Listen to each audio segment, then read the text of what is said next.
حضرت ابو سعید ابو الخیر رحمۃ اللہ علیہ کہتے ہیں میں غلام خرید کے لایا. جو غلام شرط کے ساتھ آتے تھے وہ سستے ملتے تھے، اور جن کو ہم بس خرید لاتے تھے اپنی مرضی سے وہ ذرا مہنگے ہوتے تھے. تو غلام نے کہا حضرت جی 3 شرطیں ہوں گی اگر آپ مجھے خریدیں گے. میں نے کہا بولو.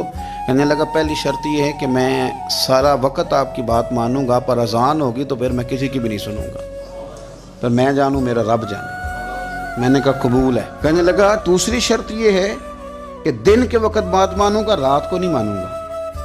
میں نے کہا یہ آرام کرنے کا عادی ہوگا، نیند زیادہ آتی ہوگی، بعض لوگ زیادہ سوتے ہیں. میں نے کہا ٹھیک ہے. اس نے تیسری شرط یہ کہی کہ بہت سارے جگہوں پہ لوگوں کے زیادہ غلام ہوتے ہیں تو ایک کمرے میں 5-5 600 لوگ رہتے ہیں. میں کمرہ علیحدہ لوں گا اکیلا، ٹوٹا پھوٹا دے دیں، پرانا دے دیں، کسی حویلی کے پچھواڑے دے دیں، پر کمرہ میں الگ لوں گا.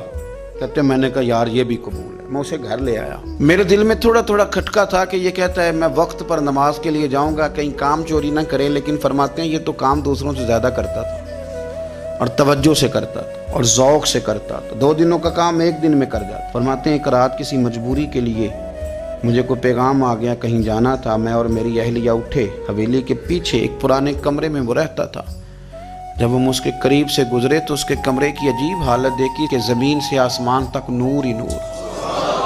ہم نے جب کان لگا کے سنا تو وہ رو رہا تھا اور کہہ رہا تھا مالک میرے ذمہ نہ میرے آقا کے بھی حقوق ہیں، اس لیے میں سارا دن تیری عبادت نہیں کر سکتا، صرف رات کو کرتا ہوں.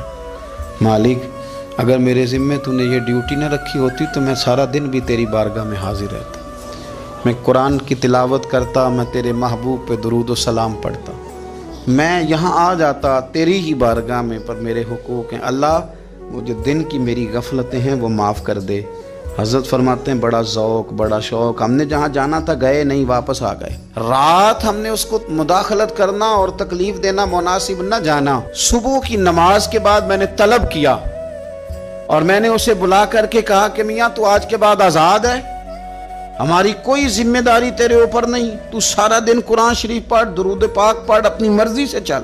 کہنے لگا کیوں؟